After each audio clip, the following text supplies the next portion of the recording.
Hey, it's Luke Lonien, and you're listening to 103.1 KFIL's Coach's Corner on Demand. And welcome back to Coach's Corner. With us now, the head coach of the Rushford-Peterson Trojans. It's Davin Thompson. Coach, how's it going today? It's going good, Luke. Thanks for having us on this morning. Hey, thanks for being here, Coach. We certainly do appreciate it. A thrilling win for Rushford-Peterson last night at home against a tough Randolph team. You get the win in overtime, 36-28. Mark it now 4 wins in a row for the Trojans. Coach, overall, take us through the game and how you thought the team played. Yeah, it's just a very solid Randolph team. Offensively can run the ball. Nice quarterback. Actually 4 nice receivers as well. They can hurt you in the air and the ground. And more physical in person than they look like on film. So just a fun atmosphere last night at RP. Back and forth game. We actually got the ball to start. Grady Hengel took the kickoff, I think 65 yards, to set us up inside the 20. We were able to kind of run some jet sweeps, some of our power package, and kind of just make a nice drive and finish in the end zone. Grady Hengel ended up going in from 1 yard out, and then he also made the extra point. So up 7-0 after the first drive, feeling pretty good.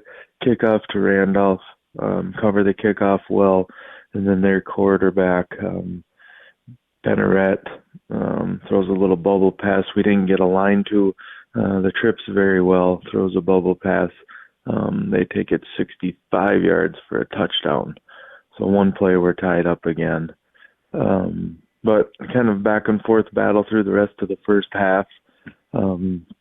Middle of the second quarter, they made a nice drive, and the quarterback 11 again find Tyson Corman in the end zone. That was a 5-yard pass. We just kind of lost them in coverage. They do a really nice job with their man-to-man routes and kind of rubbing, not really setting picks, but setting picks, rubbing, and they just made a nice play. So going into the halftime, 14-7.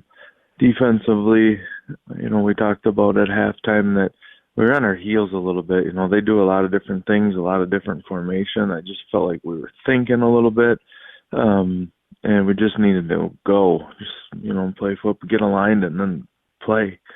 Quit thinking so much. And I thought the kids did a really good job of that in the second half. And then offensively, we just needed to grind a little bit, be willing to get those 2 or 3 yard gains, and hopefully at the end of the game, those will pay off for us. In the third quarter, we were able to stop them. They got the ball right away. We were able to stop them. And then we went on a nice, I think it was a 65-yard drive. Riley Tash, we ran a little halfback option pass, so Riley pitched it to Grady Hengel, and then Grady threw a little jump ball up to Dawson Bunkie in the end zone. That was, again, another 1 yard pass completion, but a big swing of momentum for us, and obviously tie the game at 14. We were able to get another stop, and then on our next possession, Riley touched to Grady Hengel again through the air, this time 48 yards. Riley stayed in the pocket, took one heck of a hit, but kind of threw a ball up there for Grady to go get. Grady went and got it. He was able to finish that in the end zone and also make the extra point. Then Randolph responded again, like I talked about before. It was just back and forth, mostly on the ground on the next drive. Charles Gustafson, nice running back, quick. He's not very big height-wise, but he's strong and he is fast. They kind of ran a zone read, and he's able to take it in for 36-yard gain. And then we were able to stop the 2-point conversion. So here we sit at 6-6 again. Or 2020, excuse me. We were able to put a nice drive together, kind of went back and forth after that. In the fourth quarter, one possession, we each punted.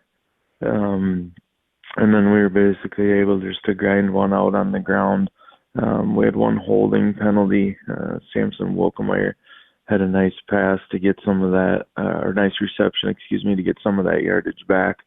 And then between Grady and Jonah Bunkie on the ground, able to just grind out a drive and get our final touchdown of regulation to make it 28-20.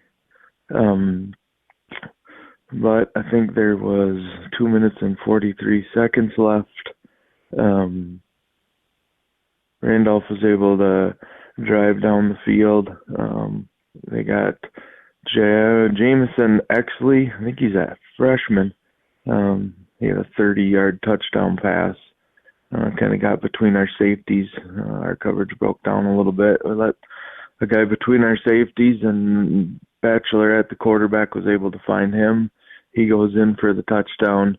2-point conversion, 26-28 now.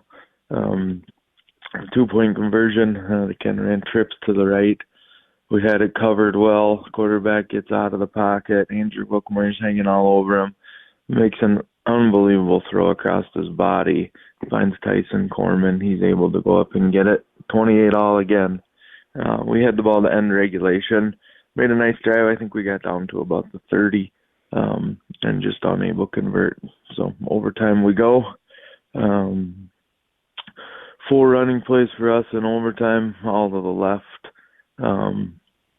Right behind Andrew Wolkemeyer, Owen Fensky, and Jackson Bergen, our 3 senior O-linemen, and Caden Johnson, Titan tech outs, and Jonah Bunkie deep in that I set. We're able to punch it in on 4th and 1 in overtime. Just did a heck of a job, our offensive line and fullbacks. And then on the 2-point conversion, Riley Tesh hit Grady on kind of a whip route. Coach Hinkie calls it a Renfro. It's kind of an out to an in. So they're excited, up 36-28. And then we were able to stop Randolph on their attempt in overtime. They got down to the 2-yard line. They had a running play on first down. They got no gain. Incomplete on second down, incomplete pass, kind of a jet sweep on third down. They got down to the 2-yard line, and then we were able to stop them on 4th down. Caden Johnson kind of came on a blitz from his linebacker spot, got to the quarterback. He threw it up for grabs, and Grady was able to bring it down. So just an unbelievable, fun back-and-forth game. Just really, really proud of our kids. Back and forth game, a big win for the Trojans, like we mentioned, 36-28, the final score in overtime. Davin Thompson with us, the head coach of the Rushford-Peterson Trojans. 4 wins in a row now for RP, Coach. What's been working well for you guys? The defense all season long has been really good. The offense, too, you're scoring over 31 points per game, allowing just 14. What's been working well for the Trojans? I think defensively, like we talked at halftime, we just got to go. When everybody does their own job, we're a really good defense.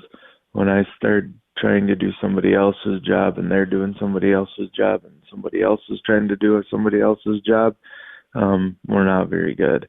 And obviously we don't stay gap disciplined and we let some things go. But when we play together, it looks really good. Our defensive line has been doing a really good job. The secondary is doing a good job. Play a lot of man-to-man, so you're pretty exposed, and you got to be willing to, if you get beat, to just flush it and move on to the next play. So defensively, I think we've just been doing a really good job of just trying to keep it simple and then going. Just go, using our hands, getting off blocks, and creating disturbance. The last play of overtime I thought is a good thing to show the kids, because when the game got a little bit tighter, we weren't blitzing, we weren't filling our gaps maybe as fast as we should be.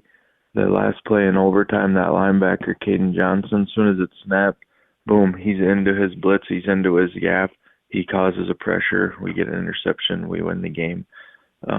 So some of that stuff is great to show the kids, and it's great for them to understand and trust the process that that's what I need to do. Offensively, Coach Hinkey's got those boys rolling pretty good up front. I've mentioned them before, but Andrew Wilkemeyer, Jackson Bergen, Owen Fensky, Camden Anderson, Ingram, and Evan Kammerer up front. We've been able to run the ball effectively. The fullbacks, Jonah Bunky and Titan. Last night we put Jonah in the back a little bit, bring Caden Johnson in at a fullback. Just, Grady is unbelievable athlete.